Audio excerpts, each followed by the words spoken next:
Get strong.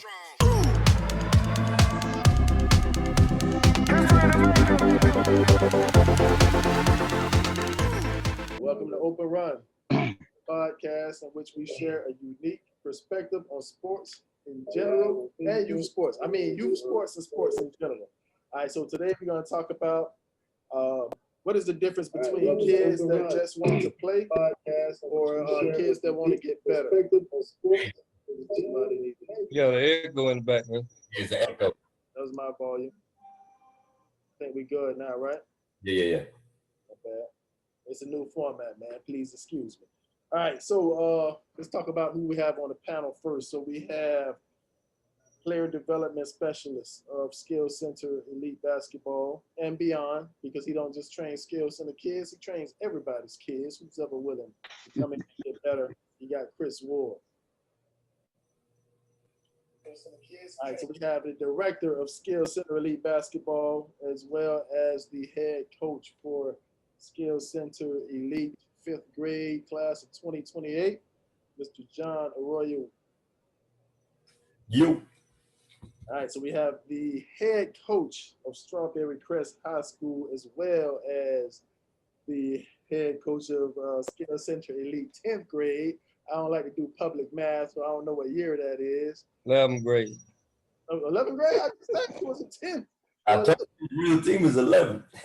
22 and 20. Class of 22 and 23. Okay, head coach of class of 22 and 23, Mr. Andre Lewis. What up?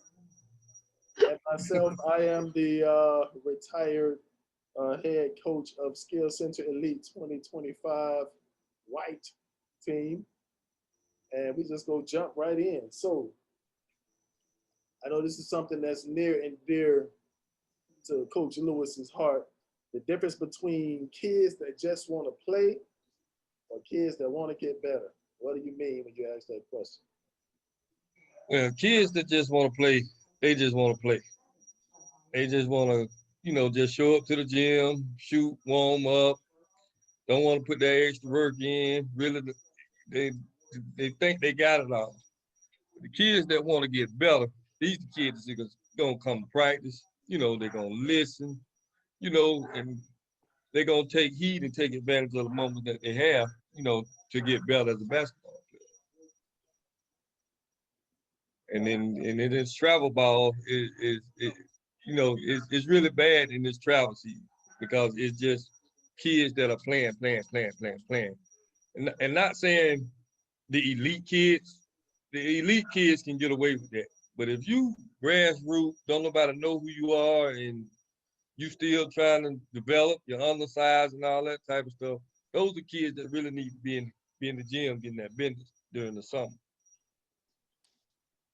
But when it goes back up, man, it's not just in high school, Dre. You got a lot of parents in the younger age group too that, hey, we're not playing this weekend. Let me go play with this team. Let me do this. Let me do that.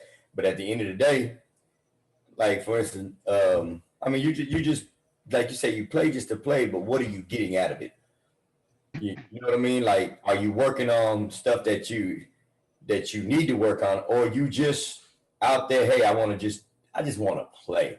And I think, what is the difference, and what are you looking for? For instance, if I go to a tournament and I got kids and say we won, the next week I'm looking at, okay, we won, but we didn't do this.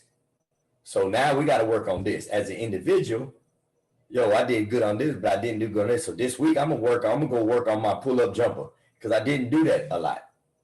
But then you got some parents be like, look, we just want to play. We just want to go out there, read those matter. So however my game is, that's how my game is.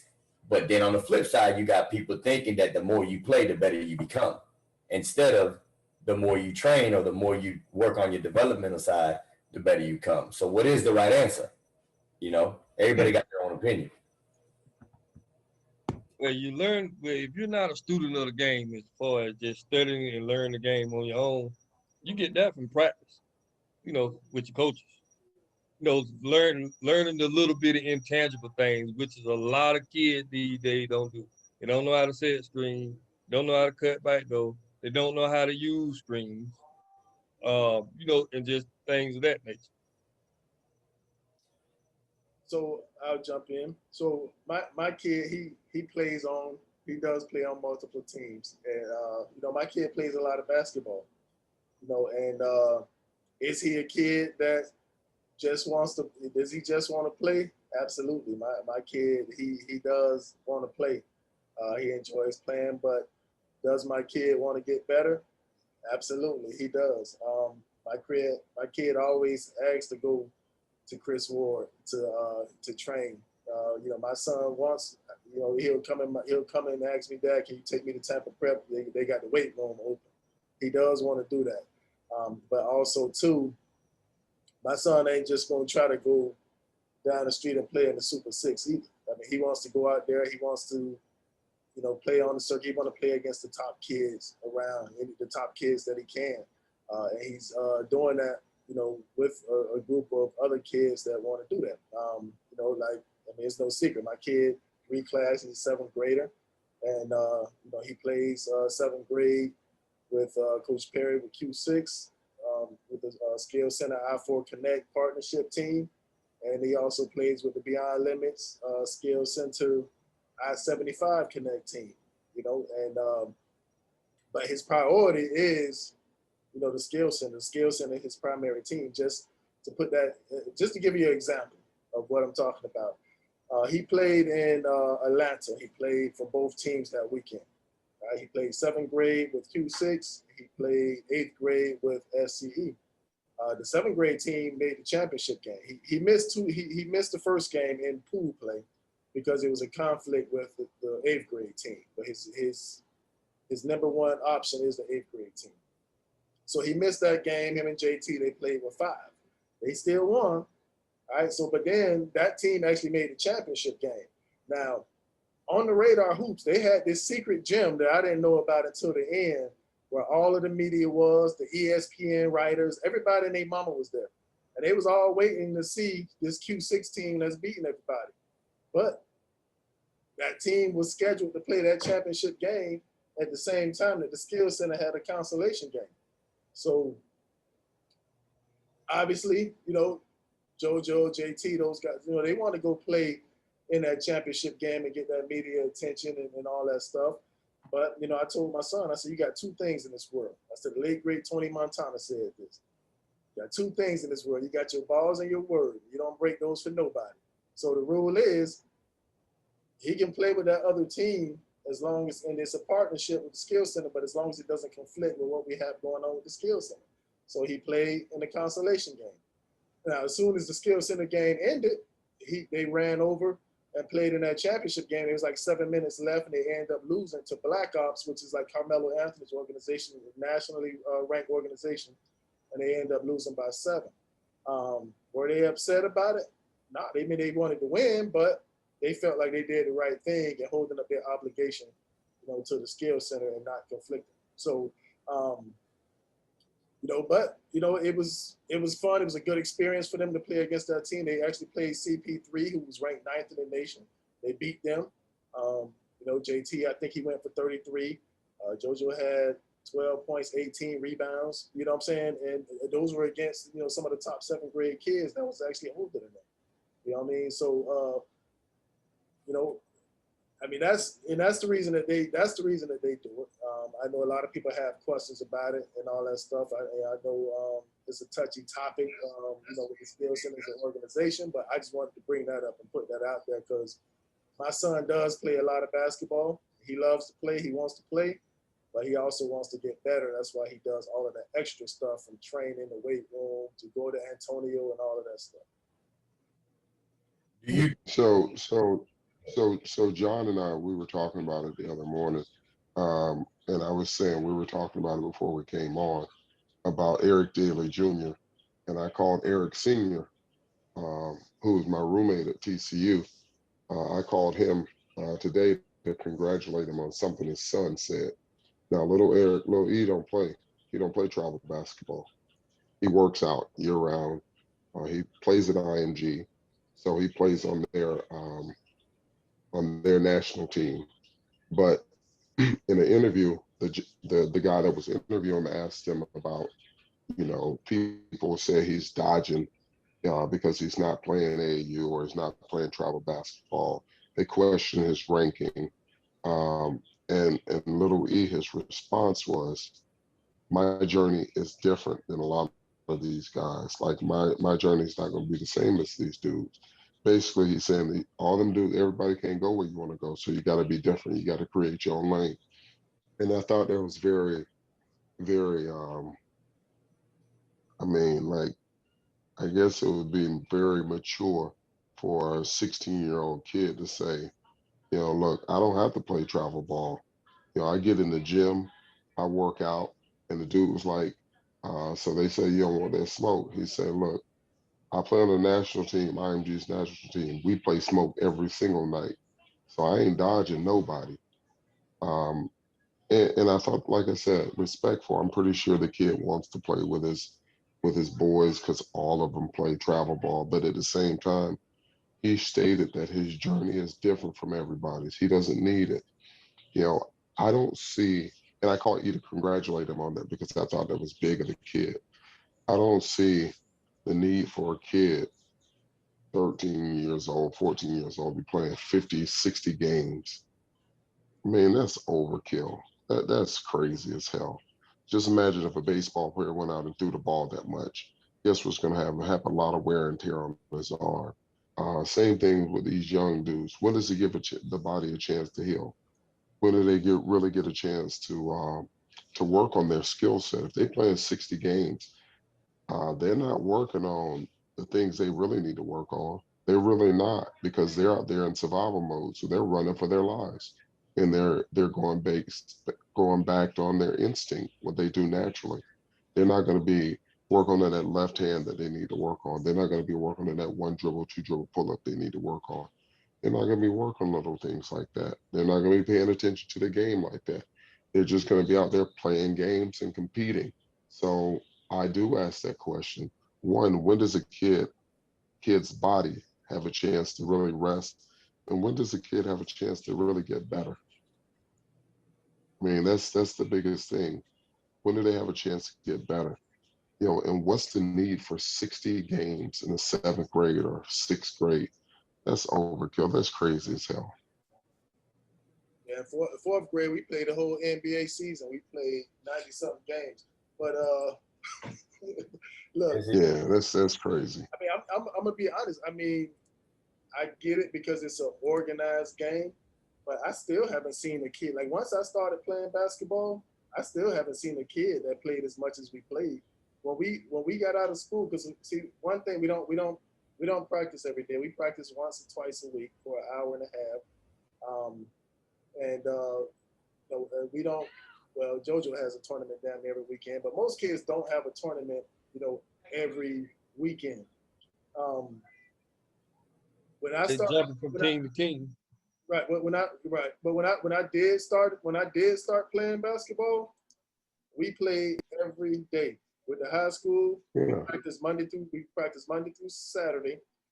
We practice Saturday morning at 7 a.m. We practice every day during the week. And sometimes after practice, we go to McFarland Park and see who was up there.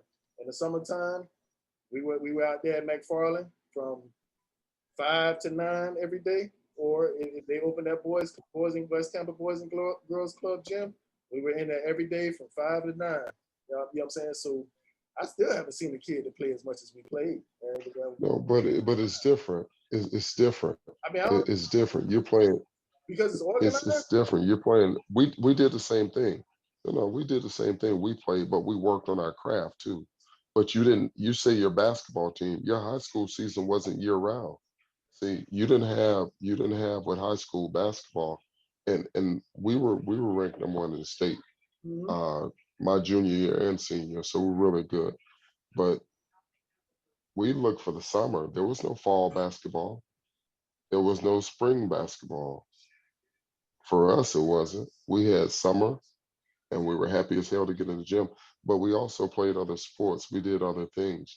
Your body had a chance to rest. Now, when I coached high school, we had fall, we had our regular season, we had spring, and we had summer. On top of you had AAU. And them So kids, and they still these kids playing in the fall league, they playing in the high school season, they playing in the spring league, they play in the summer league, and then they play AAU. and they still don't play as much as we did. But You not know, only so it was fun. It's like that was your play, and there was no pressure. It was like, yo, I'm finna go get some hoop on. So I think that's the difference. Yeah, we saying that you playing because you're going outside, but now with 60 games or whatever, you traveling, you getting on a car, you getting on the plane, you getting what I'm saying, you're traveling to do all this stuff. You was walking up the street to do these stuff, and riding the it was bicycle across I'm town. in the wind on my swing. right. You know what I'm saying? That was That was growing up. That was childhood, bro. That ain't just playing. That was childhood. You ain't That's got the nobody writing. You ain't got nobody writing about you at the park either. You ain't got 30 million cameras, and you trying to get likes and get ranked either. You look. You can go to the park, Joe. We would go to the park and say, you know what? I'm gonna work on 2 dribble pull-ups the whole game. I ain't shooting nothing else but 2 dribble pull-ups. I That's ain't, it. I And just you would go work on that. I just used to play. Huh? I didn't know I didn't know anything about that. I just used to play. I wasn't working on. I mean, honestly, there was nothing I was working on. I went and played because I like to play ball. I didn't know I was working on my game. I just was, doing what I like It to was do. just natural to do. Hey, you didn't know you were working on your game. Well, I didn't. I didn't When we were climbing them trees, jumping fences, chase my dog running, way home. running up hills, and all that type of stuff. That was our training right there. Right. Yeah, we just Yeah. competed on the court. Freeze tag, hide and seek. I mean, look, I mean, I get it, but honestly, like somebody said something about pressure. I think it might have been John. Um, look, JoJo don't got no pressure. This is it's JoJo's choice. You know what I'm saying? Like, even when because from my understanding, that weekend he said he wasn't playing with Q6 that weekend because he didn't want to play both. But they talked to him and they told him it was the last Q6 tournament, and JT was like, "Come on, man, let's go." So he said he wanted to play. So made him feel some type of way. They pressured him. yeah, I mean, Yeah, but it is Joe. guys. But me as a player, but when I was playing, I would have played. I would have played. I would have hooped. Yo, I can't. I but would hypocrite. I would have hooped. but you look at it like this. He does have pressure. He does have pressure. All those kids be under pressure when they play. They do. They want to perform. They playing for likes. They're playing for rankings. They're playing in front of their peers. They want to be. They want to get just as many likes. They want to get as many write-ups and all that crap too. So they are under pressure. If they're not under pressure, they crazy as hell.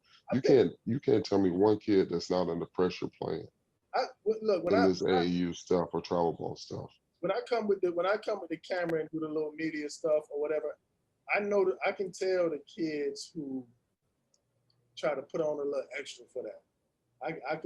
I could actually call them out. The ones that feel, I ain't gonna say feel pressure, but they want to put on. They want to put on for it. I wouldn't really call it pressure. And I think one of the teams I cost the game when I came with the camera because I watched the team from the cut fight back, but then when I came with the camera, kids they changed what they were doing, and I kind of was like, whoa, I probably need to rethink this thing a little bit. But I don't think the vast majority of our boys do that. Do they like to see themselves on video and all that stuff like that? Yeah, but I mean I think they just so used to it. With me being, especially with speaking for the Skill Center Elite white kids, they're so used to me being there doing it that they don't get impacted by anybody coming with a camera or media or anything like that. No, I'm not talking about the camera. I'm just saying just to perform. Like you're playing a competitive setting. So every single night, if they're competitive, they want to perform. And if they're not having a good performance, they're under pressure to have a good performance. So I mean that would be crazy for those kids not to be nervous. Tyson's a pro right now, and he's nervous every single night he goes out onto the floor to perform. He wants to, he'll send me a text and be like, I played hard. What you think? I'm like, yeah, you play hard. So not only is he trying to keep a job, but he's also trying to impress me as well. You know, these kids play under pressure. If you're in a competitive setting and you know, you try, they playing under pressure all the time. They want to do well. So imagine playing 60, 70 games under pressure. Like when do they have a chance to enjoy? I don't know if they pressured, man. Like, I don't get that from now. Well, Look, they ain't no real basketball players there. I mean, They can't be. I guess I wasn't no real one either then because Joe, you can't tell me you didn't want to perform every single night. when I And was if you weren't, when I was at Pierce, when I was at Pierce playing for Sid Washington, this is my first basketball game. I was so nervous, bro. Like I didn't sleep. Bro, it was bad. It was bad. I was terrified. Game day came. He called the first five out. It wasn't me. First quarter, I didn't get in. Second quarter, I didn't get in. Third quarter, I didn't get in. With 2 minutes left on the clock, I ready to take my shoes off. And I felt then that I'd never be nervous for a basketball game again. Now, when I got to St. Leon, we played Georgetown. I had a little bit of butterflies because we played in the Cap Center. And we were in the NBA. This was my first time in the NBA locker room. And I remember sitting in the locker room and I remember thinking like, damn, I bet Patrick Ewing might have sat right here before the game. And you know what I'm saying? So I had a little bit of butterflies for that game. But other than that, I mean, we playing basketball. I ain't like I'm finna get shot. You know what I'm saying? yeah, I was nervous every single night. Nervous and I butterfly. had the butterflies. Aren't always the And same. it had nothing to do with fear. It was just you wanna perform your best. You don't want to mess up. Like you want to play your best. Every single night I had butterflies. I mean, sweaty palms, you know, playing sometime too fast until you just calm down. You know, Me, it was just like it was just like you had a rush. Like you always want to do well. You don't want to disappoint. You know, I think the so only time I had butterflies was like if it's my first game, like with a new team or in a new environment or some of that nature. But other than that, just like my first college game, shoot, I had them butterflies. But after that game got over, I was straight. let me ask you this: when y'all coach, do y'all ever feel pressure? I've had butterflies as a coach. I have had butterflies as a coach. Why? Because I've had it. I don't know. I've had butterflies, quite a bit as a coach. As a player, I didn't. You know what I'm saying? But as a coach, I have. I'm gonna be honest. I think it's because all eyes on you in the sense of from the kids, from the parents, from the other teams, from everything that's going on. You're like, yo, I hope they perform right. I think I prepared them, but I hope they perform right. And I think in a sense, like I'll speak on my kids. I said some of my kids may not feel nervous, but they feel that pressure at times because of how hard we work or whatever. But even our personal kids, I know there's pressure on mines, and and I think it's because of he went out there today training or stuff like that, and somebody said, "Is that you on the flyer?" Like he didn't even know he was on the league flyer. We just took a picture and put it out there.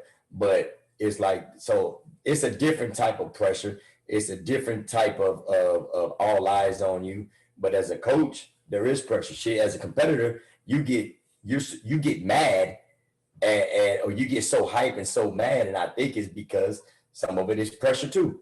So it works both ways, in my opinion. But like I said, I don't agree in playing all them games, whatever. But now, how we talked about back in the day where they don't play as much outside, shit.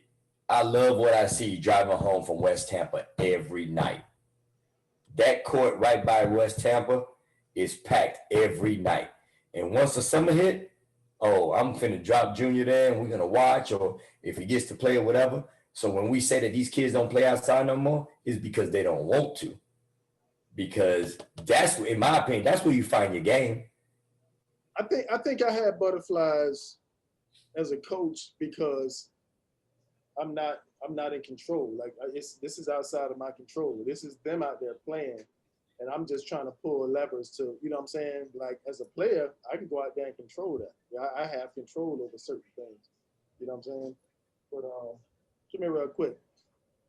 So as far as butterflies as a coach, I don't Are you I live? don't call it butterfly, but I have a good feeling, and I just feel like my team is not going to perform. Hey, warm up. It just be a good feeling. He just here boyfriend go out here and just stank the court up. Joseph, let me ask you something. Can you take a knee real quick so they can see you live right now? This is probably the most pressure he don't had right here. So before a game, do you get nervous? Never? Why not? I don't know. It's like natural, I guess. Cause what? Do you feel pressure before a game? Usually not during the game, not before the game. Usually like during the game. Like what kind of pressure? Tell me about it. Like sometimes coach getting on you or it's like a tight situation. Those things. And like how does that make you feel mentally? Do you guys think you play too many games? I don't really play too many games. I like playing a lot of first. All right. So what? Well, you know, John, y'all go ahead and ask him a couple questions. I didn't hear what he said, Joe. Huh? I didn't hear what he said, that last part. He said that he doesn't think he plays too many games personally. About the pressure. What did he say? About the pressure? Yeah. He said that he feels pressure not before the game or anything like that, but during the game, if coach is getting on him, he feels pressure. Yeah. You gotta speak up a little bit. So, Jojo, do you feel pressure to perform? Like, do you feel pressure like if you're having a bad game and you wanna showcase your skills and be the best in front of your friends, in front of your peers, or kids want to be ranked, kids want to be liked, kids want to be written about. So do you ever feel pressure to perform? It depends like the stage I'm at. Rankings don't really matter right now, but I still want to like perform on like a big stage, get my name out there and stuff. But does that make you nervous Nah. that you're not gonna play well, or that you go, like how you gonna perform? You want to make sure. Are you ever nervous about not being able to perform? Not really. They make me play better most No. How about when What's you that? know? How about when you know you finna go against one of the top players in the country and you been hearing about him, and now you finna step on the court with him, man. He played your position and you got to guard. I like guarding people that's good. Huh? That's my favorite. So you never nervous? That won't make you nervous? he won't speak up, but he said he likes guarding the best player. He said that's his favorite part of playing. Yeah, speak up, man. Yeah, he nervous now. Look at him biting his lip, man. Shaking and That's wilding. probably the most pressure he don't have right here. I don't know why. He knows. Okay, let me ask you this. Let's flip it. Is it different playing against somebody you know in the city? Yeah, it's definitely different. It's like they know what I do, and I know what they do, so it's like hard to play against them. So it's so the pressure is different when you play with somebody you know in the surrounding areas compared with somebody you just hear about. Yeah. I can see that. Because whatever happens, you're gonna hear about it, during the school or whatever, on Instagram, whatever. But I can say that I mean, you can tell how Joe's very not nonchalant, but it's like, Joe's not the type of person that I like to go score 30. He's the type of person, I want to stop you from scoring 30. And I'm right or wrong? That's right. Yeah, and a lot of kids ain't like that though. A lot of kids, if they don't score a certain amount of points, that's when they feel that pressure. But that's a good attitude. Don't change that, bro. Ever. Yeah, because I know it. Even as a coach, I was nervous before games. Even if we were playing against a team that we beat by 40, I would still be nervous before games. It's just a competitive, nervous feeling that I had. High adrenaline, high rush, but you always want to make sure that you're prepared and you don't want to underperform. And I can say that I'm like that. I get a little nervous. I get a little pressure, but I'm like Dre. When I see my team not ready, that warm up, I'm like, we might not be all right. And then when I look across the way and I see this fat ass dude that really can't color, I'm like, God damn, if I lose to this joker, I'm gonna be pissed. Hey, I can say another time I was nervous. When I first went to JUCO, my first day, and you know, I played for Coach Giles, and I'm gonna do we're supposed to do a reunion, and I'm gonna get everybody on here. I'm pretty sure we're gonna talk about it. But our first day there, we went there an hour, and Coach pulled up and like, all right, y'all put y'all gear on. We finna go hoop. You know what I'm saying? And I was out in Tampa. I was, you know, the tallest or one of the tallest guys around. There, I was in the middle, and I remember Horace Pollard. I was like 6'6", 6'7". Horace Pollard about 6'9". He dribbling through his legs, talking about, y'all ready to hoop? I know I am. He from Chicago. I haven't played against anybody out of state at this point in my career. And you know, we got these guys from Chicago. We got 3 guys from Michigan. We coming off the Fab Five. Their teammates were all American. Albert White, Terrence Roberson. All these guys got big 6'11" Santos, Grant Nixon from Fort Myers, 6'10". You know, all these guys, and I was scared. You know what I'm saying? And I always played it when I back to the basket. But when I went, and my boy Mo, he on here watching now. But I went to McFarland and stuff like that. I wouldn't go to the block. I would be a guard out there. So I'm like, look, nobody know me here. My back's against the wall. I'm gonna play how I always play, and I was scared to death. But I went out there and could not one of them see me. Not one of them. I destroyed every one of them. And I was scared for a second. I might have had butterflies, but after that, our first JUCO game, I mean, I felt like I was the man. Like I was like, you know, look, I ain't the best, but we're gonna go out here and battle, and you got to show me. It's like if I fight Mike Tyson or something like that. I might be like, damn, Mike's gonna whoop my ass, but I might catch him with one. You know what I'm saying? And that's just how I approach things. You know what I'm saying? But I just, you know, I just wasn't, you know, I just never really been scared to hoop like that, you know? I ain't gonna be nervous. I ain't even finna get in the ring with it. I mean, Mike Tyson, that was I'm saying if I just had to, like, if he got me cornered right here, he like, Joe, I'm about to beat your ass. So, Soon as he swung, I'm gonna follow him. Hey, the referee to be kind of looking at me. I said, I don't know what you looking at me for. Like Richard Pryor say, I ain't getting up to everybody leaves. Yeah, when you do it for $1 million, man, hell no, he might kill me. Maybe Mike Tyson was a bad example.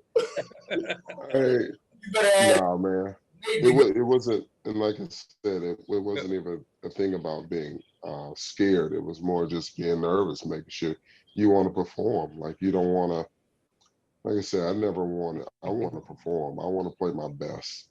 That's it.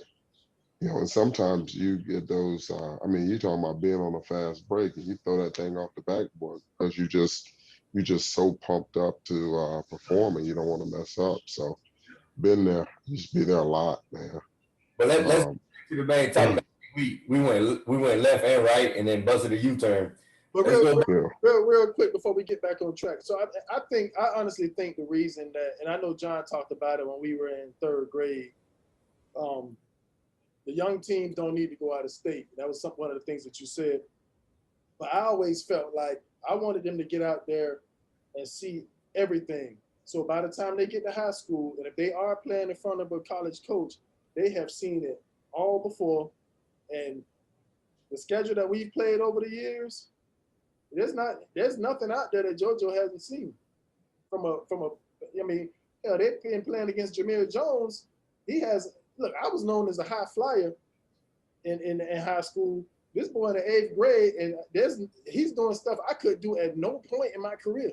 You know what I'm saying? I mean, I haven't seen him jump from the free throw line, but all this taking it through his legs and all that stuff like that, he's doing that in games. I was never able to do that.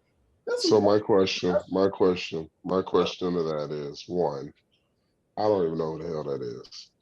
2, how old is he? He's probably 15. He's right there with Joshua. But he has elite level athleticism, like for a college kid, bro. This kid is I have to show you a couple videos. He's from your hometown, bro. You should know this kid.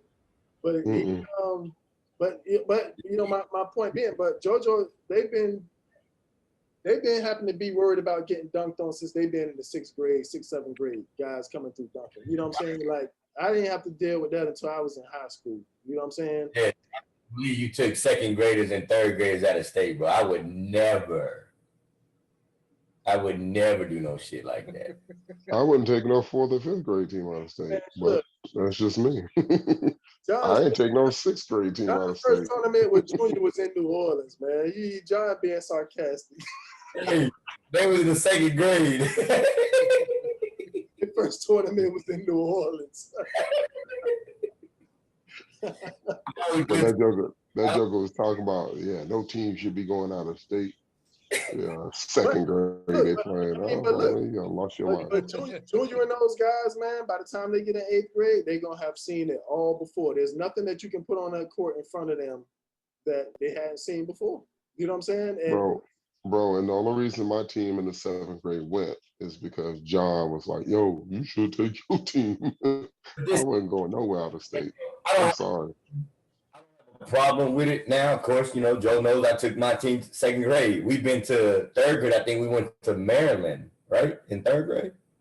Yeah, y'all can have that. Yeah. But the thing about it is, we've always said, if you're one of the top teams around here, you know what I'm saying? Yeah. We're getting out of playing against the same people over and over again. Like around here, you're going to play against the same people. So why not test the waters?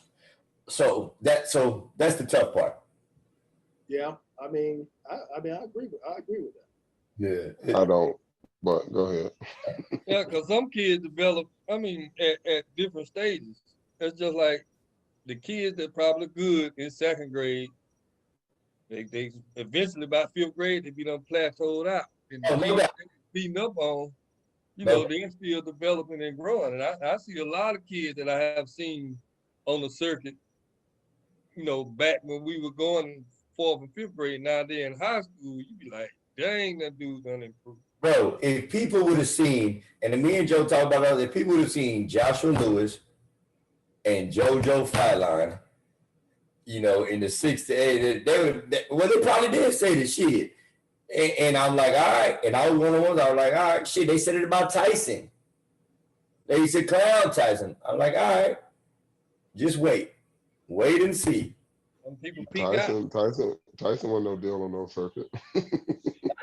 Tyson was a chubby, skinny dude, if that make any sense. I used to get mad when Joe used to call him out.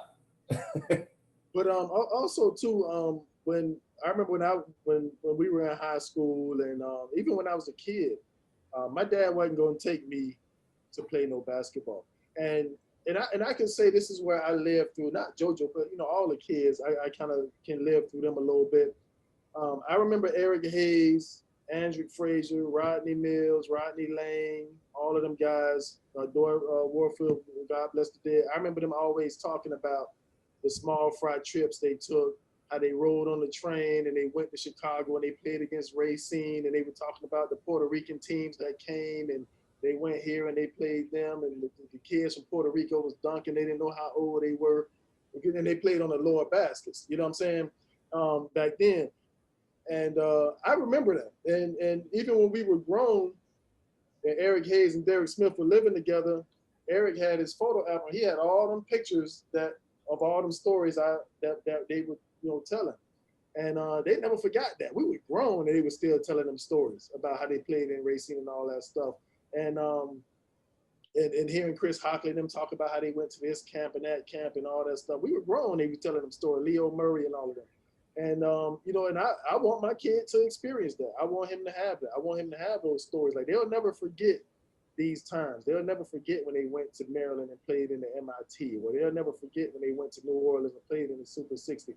I hear them in the backseat talking about it now. And I hear the kids that weren't with us was like, yeah, man, we saw when y'all went, you know what I'm saying, they're the back, so, I'm all for it, man.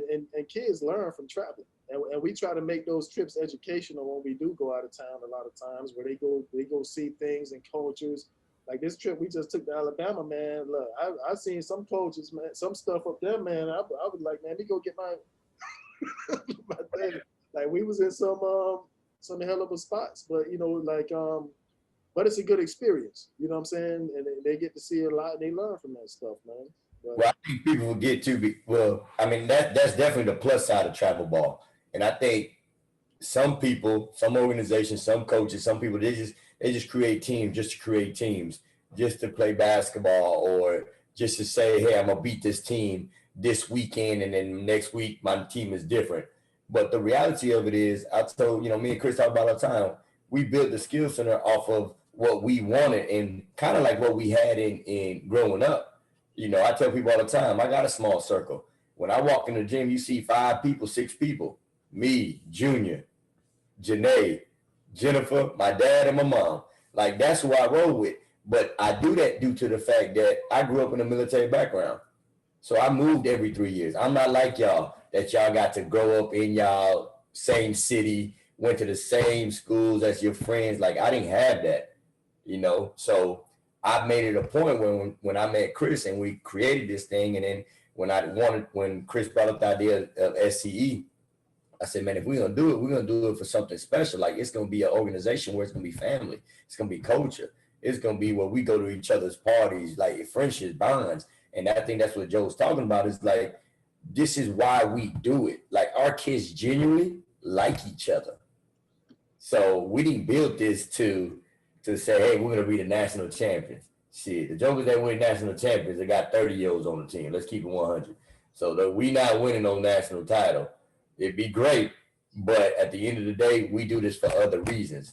There's a young lady that I met, I say about 15 years ago, and I sent her to Chris, and she's one of the hardest workers I've ever seen in my life.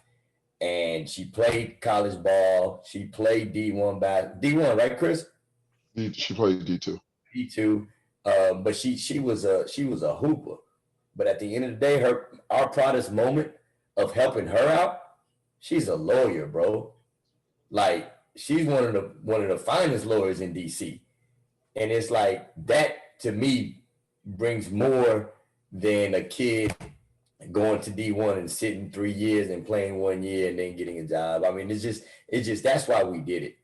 And she continues to reach out. We communicate. That's what we want for our kids. It's great if somebody goes to the league. It's great if somebody go play professional ball. But at the end of the day, the bonds they build, the relationships they build, the experiences they have, like, I can really see my 2028 team graduating together and going to the grad party and like just talking about, oh man, you remember when we used to do this, that stuff. Like, that's what it's all about to me.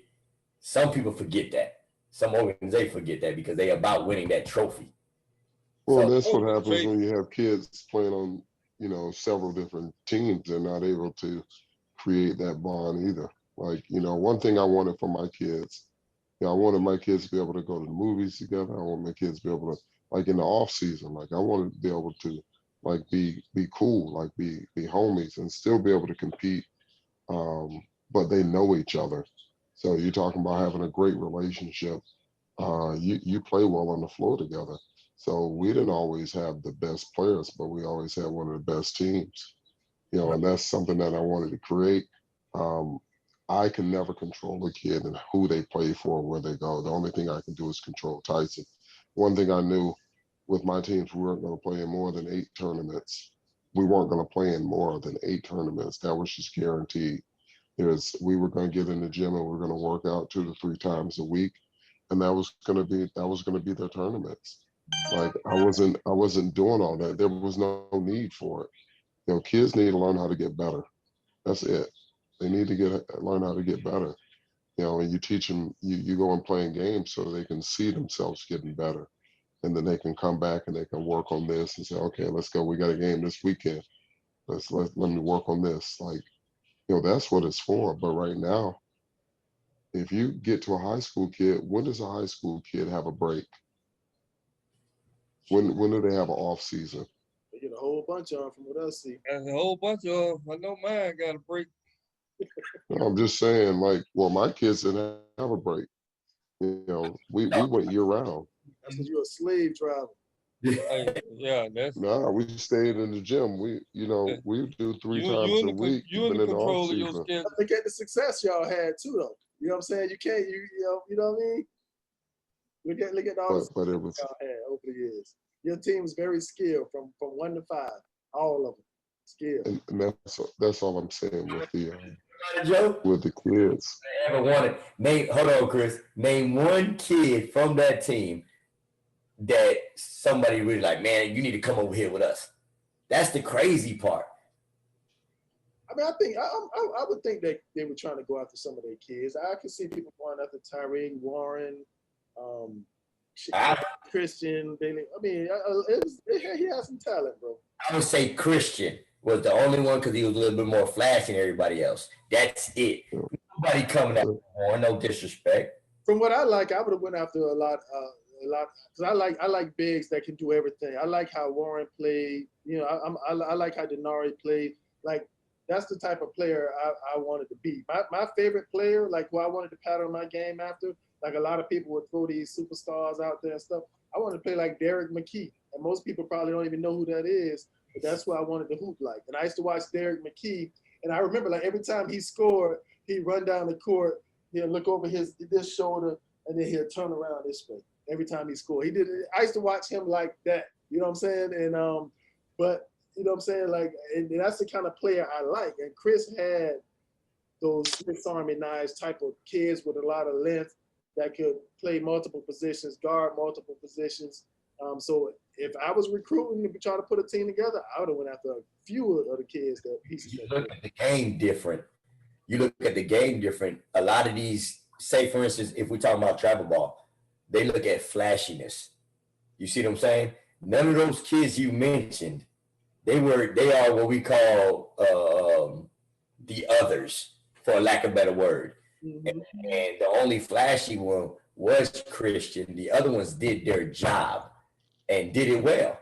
And I think they bought into that.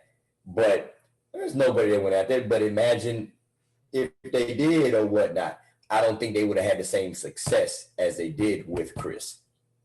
You know what I'm saying? I couldn't see Tyreek James playing for somebody else. I don't think they would have utilized what he could bring to the table. Santia, ain't nobody called for him, and look what he's doing now. Like, it's crazy, but I don't think nobody even thought that he was gonna. What he averaged at one point, y'all? I think he led the nation at one point in rebounds. Yeah, he was averaging 24 a game. You know, nobody ever would have thought that. So I think that's the difference with what Chris is saying. And I think that's to me, that's a better feeling when you have that instead of going to go get this dude that somebody developed or whatnot, and he's flashy and things like that. So that's what I'm most proud of. And I used to like going watch shoot because Warren came from Tech. Warren went to Tech and was not used correctly over there. Yeah, Warren was sitting. He was sitting on the end of the bench. Yeah. But the whole piece of it is that like we didn't scrimmage in practice. Like they used to get mad because we wouldn't scrimmage. We did all skill development. I mean, it definitely worked, but it can't. Everybody has a different method, so everybody, it can't work the same. Just like when we talked about Eric Daly, let's keep it 100. Nobody has the opportunity to go to IMG like that. So I respect what E. Daly did, and I told him a few times, I'm like, yo, you told me from the 5th, 6th grade that you were gonna do this. You're not gonna go to AAU ball. You're gonna do your own thing, and it worked. But let's keep it real. That's just like I told somebody today. I'm like, damn, man, I'm sitting back thinking all these professional NBA players, they wives and these jokers, they so athletic and they work on. Well, shit, they ain't got nothing else to do. Shit, they be in the gym. When I was on quarantine, I was in the best shape of my life. I worked out twice a day, did what I had to do. So it's like you can't compare everybody to do the same thing. You know what I mean? Well, also, too, so, when you talk about Eric Daly and Emmanuel Sharp, it's crazy that those two were on the same team to me when they were young. But we don't have a kid in the skill center that's as good as they were. You know what I'm saying? Like, they were phenomenal, bro. Like, they Yep. still are. They still are. You know what I mean? So, No, what's that? right? They You took. got a bunch of blue They- collar boys. I don't know about blue collar boys. They just killed. So we'll develop a developmental specialist. We got a lot of development boys. They definitely had a lot of development, but they were good, bro. That's probably the best duo. Direction from two different routes, though. Right. You see what I'm saying? So everybody got a different path, and you can do the same thing. But can you imagine if they both stayed and I know Dylan played with Sharp at one time? Like, I mean, they would still have gotten the same thing. Let's They talk, still would've gotten- let's talk about Dylan. So now that you bring that up, so I heard that the Each One Teach One team, everybody says it's Emmanuel Sharp's team. They beat Bates Fundamental pretty bad, and Yep. Dylan guarded Imani Bates, who's the #1 player in the nation in that class, held him to 8 points. Now I know we asked Sharp, was he a D1 player and all of this stuff? To me, that seals the deal because I played at Polk and JUCO when Tracy McGrady was in high school, and he improved more than anybody I've ever seen from 10th to 11th grade. I didn't know he transferred to Mount Zion, but I was telling everybody about Tracy McGrady. I want to say it's the October Sports Illustrated issue of 1996. There's an article in there where he was talking about where Tracy McGrady's going straight to the NBA. And his defining moment was when he played at the ABCD camp or the 5-star camp. I forget which one it is. Nobody knew who he was, but he went up against Lamar Odom. Lamar Odom was the Imani Bates back then. You know what I'm saying? Lamar Odom destroyed everybody. Big 6'8", 6'9" kid with guard skills. Tracy McGrady guarded him, held him to like 4, and gave him like 28. After that, everybody knew who Tracy was, and he obviously bypassed college, and the rest is history. To me, I don't know how many points Dylan scored, but that's a hell of a feat, man. That's a hell of an accomplishment for him to lock a guy like that up. I know. I think John, you said that Imani Bates is overrated. That kid. I mean, you said somebody said that. My bad, not you. Somebody said that, but that kid is the real deal, bro. I've been watching him for a minute, and that's a hell of an accomplishment for Dylan to put down like that. Let me say this. I just heard of Imani Bates, a few years back. Now, the person who told me this was like, he thinks he's overrated in a sense because he's a volume shooter. So, you put up all these shots, number one. Number two, that's your team. You do whatever you want. Number three, what do you bring on the other side? So basically he was like, everybody keep talking about him. That's why you got to tell kids like, these rankings too. It's about the hype too. Not saying he's not the best player in the grade. Not saying he's not gonna be that guy. But at the end of the day, rankings is just what? It's just an opinion. Let's keep it 100. I always said that everything is just a matter of opinion. That's it. You got so they did say Dylan locked them up and things like that. So, you can go two ways. I remember one of my homeboys, Malcolm Johnson. We went up against Malcolm Johnson. Malcolm Johnson played at TCU. Malcolm Johnson used to tear our ass up. That joker after the game said, man, I held him down. That bitch had 25. But he held him down because he didn't score 35. So my thing is, did he hold him down? Or was he taking bad shots and missing because they were down so much? So, but Imani Bates is good. He's good. Imani Bates is good, bro. He's really good.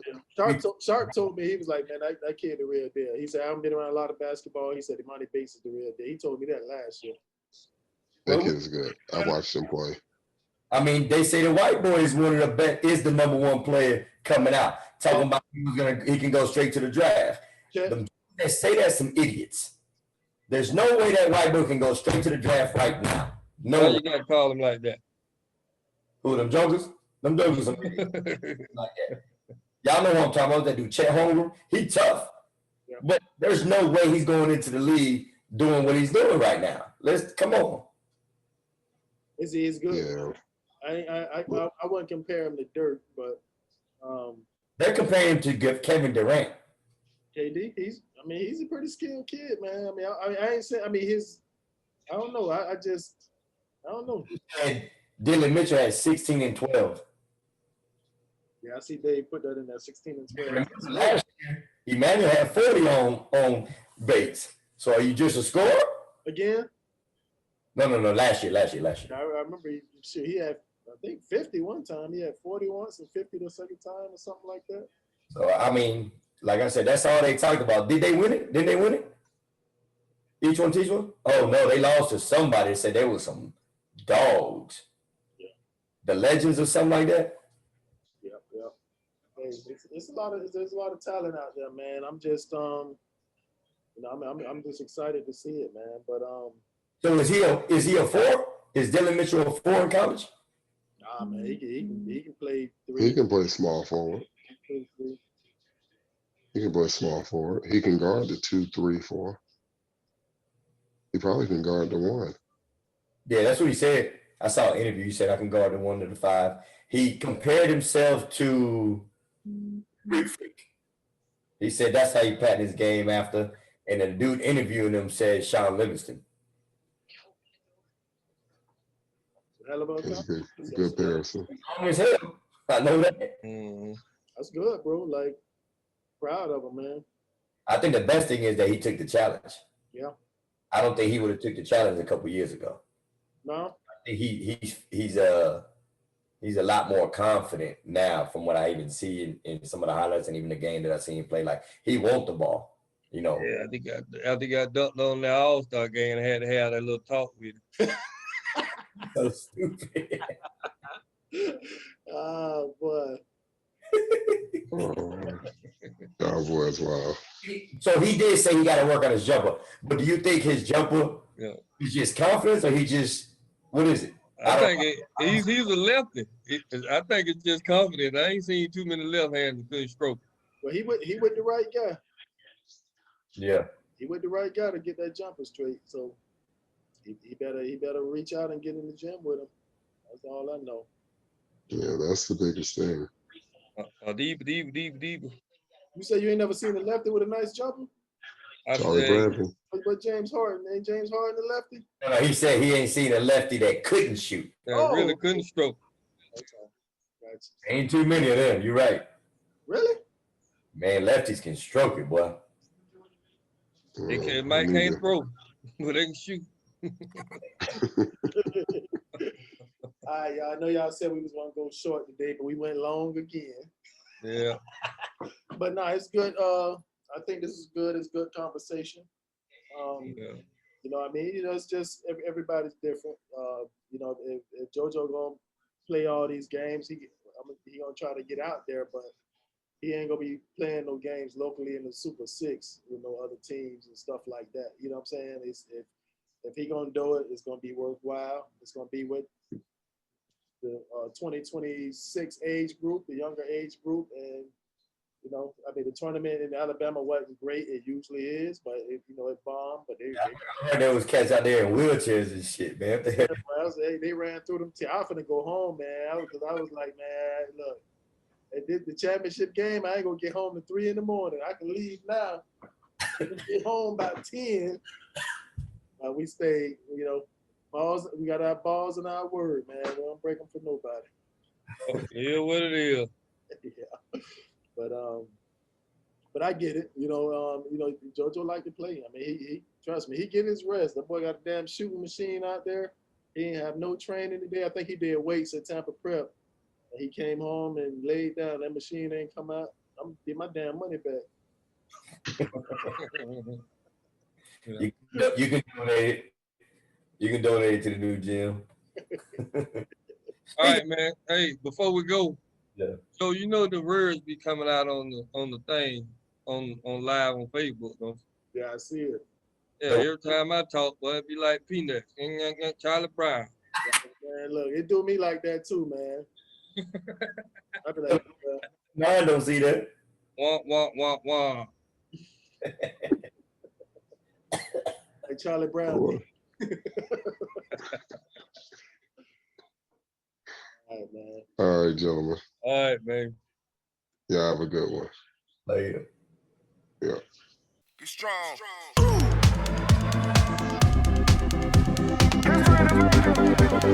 Let's